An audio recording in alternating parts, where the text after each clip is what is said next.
The best retirement plan is to be poor on paper. Poor on paper.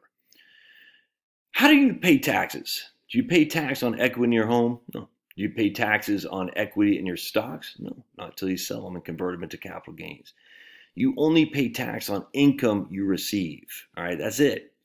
But even that income you receive can be tax favorable if it's a return of principal, if it's a Roth IRA, or if it's Social Security. Even income you receive from qualified dividends and long-term capital gains is very favorable.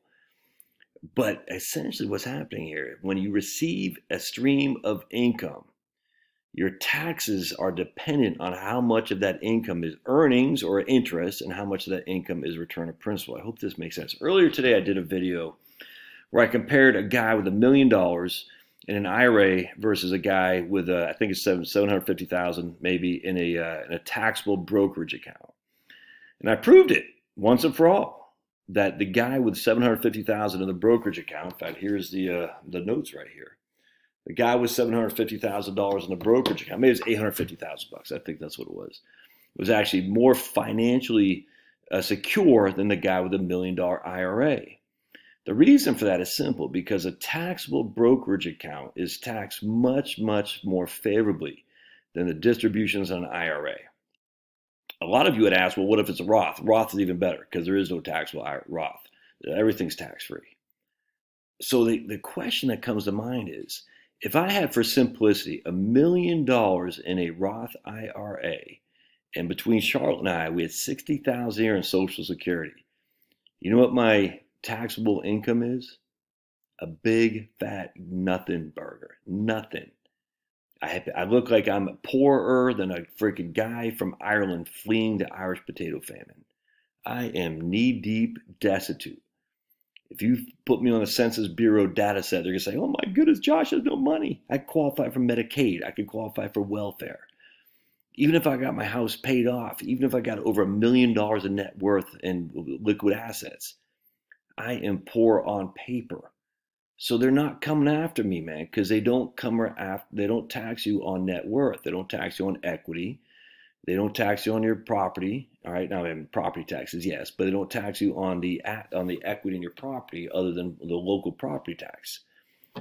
We are heavily contingent and relying on income taxes, but income is perceived differently. Again, income from an interest payment comes out as taxed as ordinary income. Now, I don't want to talk municipal bond income here, because municipal bond income can go into to being with your Social Security, make your Social Security taxes. So we want to avoid that if we can. And frankly, there's better ways to goose your returns than having municipal bonds anyway. So I'm not a fan. I am a fan of looking poor on paper. If you're poor on paper, they can't raise your taxes, unless they tax you as part of your total asset base, which could always happen. Look, I mean, it's not. I mean, they're not going to tax mom and pop who own a $250,000 3-bed, 2-bath house. They're not going to tax them on that property. They're not. I mean, again, property tax, but not as a basis of net worth. That's simply not going to happen. Social Security, if that's your only income that is reportable as taxable income, it's not taxed. Your Roth and Social Security means it's tax-free.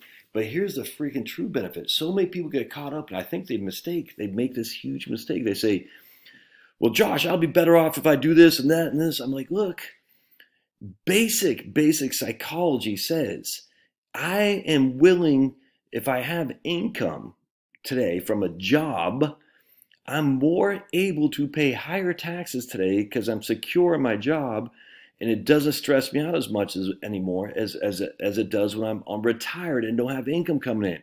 So let me tell you what I'm talking about. Pay the taxes today to clear them and get them behind you, even if it costs you more net. I'm telling you, from a mental capacity, they've done studies on this.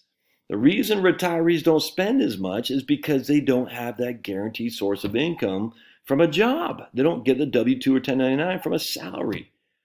And so what they have in Social Security, well, it's going to be relatively minimal, but anything on top of that means they have to go into principal. And people get very nervous when they're going into principal. They do not want the principal to decline. But they're willing to spend more if they see their principal going up because they're throwing money into it, 401k contributions. There's tons of studies on this. People are willing to spend more and consume more when they have secure income through a salary, a job. They spend less and they guard it more when they are retired and don't have that salary from an income stream.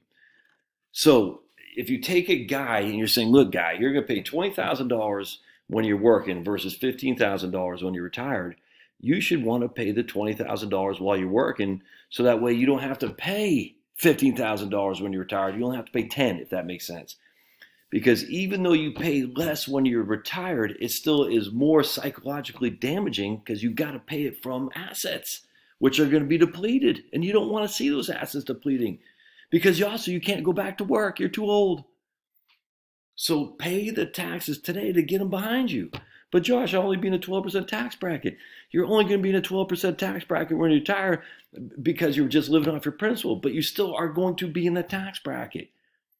We don't want you to pay the taxes. We want you to pay it now while you have a secure, stable job. That way you don't have to worry about it again.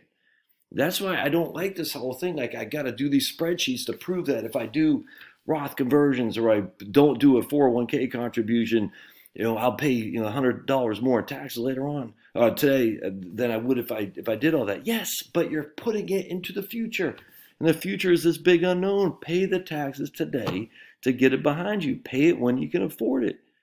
So look, I'm just telling you, that's what I do. I don't do any pre-tax money. It all goes to my VTI and my M1 account, post-tax. Why? Because I want that. I want to pay the taxes now and get it behind me. That way, in the future, if I don't have an income stream, I don't get hit with a huge tax burden. I cannot tell you. That's happened to me. In 2018, I had no income because I quit my crappy old job. I took big money out of my IRA. Oh, not only did I have I took $130,000 out. So not only did I have to pay whatever that was, I only had $28,000 of income, but I took $100,000 out from my IRA. So I had total $128,000 of income. I had a 22% tax bracket. I had no income though.